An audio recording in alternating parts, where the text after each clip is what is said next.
To today's daily lesson. If you are watching this from my members group, welcome. If you are watching it from the free group or on YouTube or on a Facebook page, welcome to the daily live, right?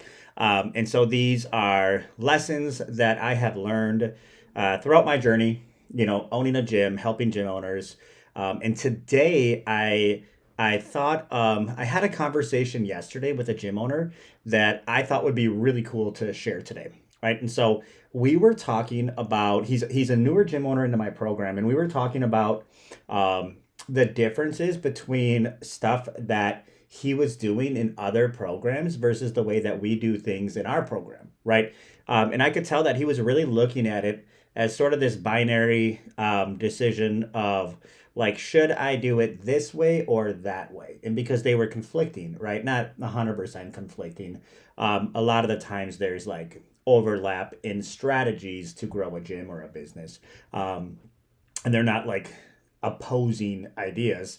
However, in I could tell he was conflicted, right? And he didn't know how to proceed. And so I told him a story that about something that happened to me, and I think it resonated well. And so um, I've always worked with mentors. I've always had a coach, not just for business, but for high performance and for programming and workouts and nutrition, right? I'm a big fan of coaching, right? And so I saw firsthand for myself that they would through their mentoring recommend opposing ideas, right? Like as an example, I was working with a coach who was very big on operations, and the way that they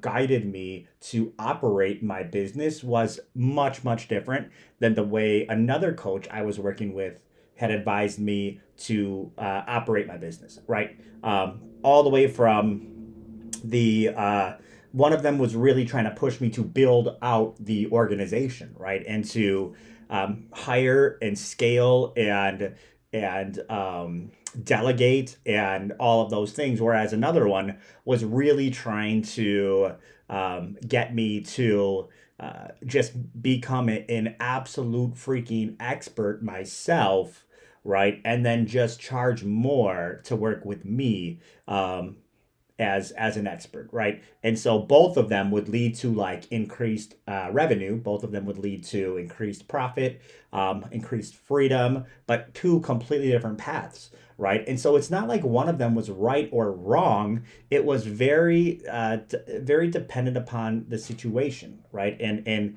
the mission and how in just two different ways to go about accomplishing it, right? And so I kind of told this story to this gym owner yesterday and kind of concluded that um, look, guys, these are just weapons, right? The what you're going to learn from different coaches, from different programs, from different YouTube videos, from I mean anything. These are all weapons that you may need to draw from to win the battle, right? Meaning that there's different situations that you are going to face in pursuit of accomplishing the mission, whatever that is for you. Maybe that's growing your gym to hitting $1 million. Maybe it's multiple locations. Maybe it's complete freedom, whatever the goal is, right? And if you're not a gym owner and you're watching this, like you probably have some goals in life that you would love to accomplish, right? And so you're gonna get a lot of advice from different people, and this advice will be contrasting. It will be conflicting, right? Nobody just has. There's no one right way to do things.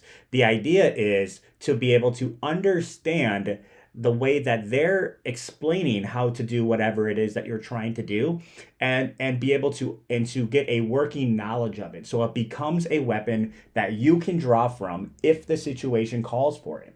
As an example, a lot of gym owners would run like 6 week challenges where it would be an influx of cash quickly, but they probably aren't going to stay, and they're probably not going to pay a high ticket price on an ongoing basis like they would for a 6 week duration, right? It's a you charge $600, that's $100 a week. They're probably not going to continue paying $100 a week, moving forward, right? And so there's a situation where that makes sense.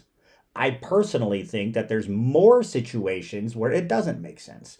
And it isn't, and a lot of gym owners are using that specific weapon in the wrong way, right? They're trying to build a business, hit a large goal using that weapon. And I just don't think you're going to win a battle. It's like having a sidearm and trying to take on a machine gunner, right? And I'm trying to make this video a little bit more like, I don't know, just a little bit more fun and not so boring. So using analogies and stuff. But my point is, like, you get it. You're not going to win that, right? You need a different weapon if that's the goal that you want to accomplish, right? And so if you've been in different programs, maybe you've even been in my program and other programs, and we have different ways that we teach and different advice that we give and different tools that we use and all of these different things. There's no right or wrong way, right? It is very dependent upon what your goals are, what battle you're facing, and really understanding how to use the weapon at hand,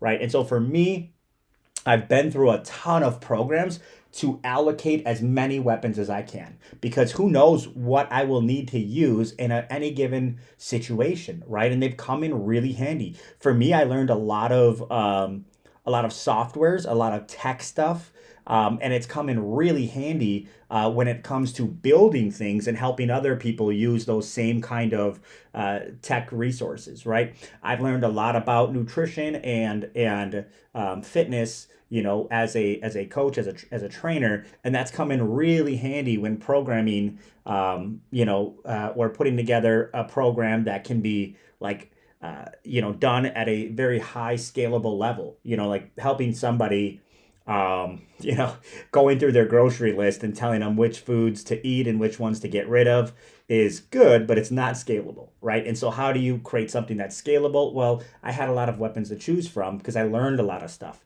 right? Same thing with business, same thing with, and so my advice to him yesterday was to not look at this in terms of who's right or who's wrong or what should you do and what shouldn't you do, but really what makes the most sense for the situation or the specific problem that he's trying to solve right now, right? And based on that, if he can narrow it down to what, so it should be a little bit easier to not think of things in terms of like this or that, but I have 20 different weapons that I can choose from.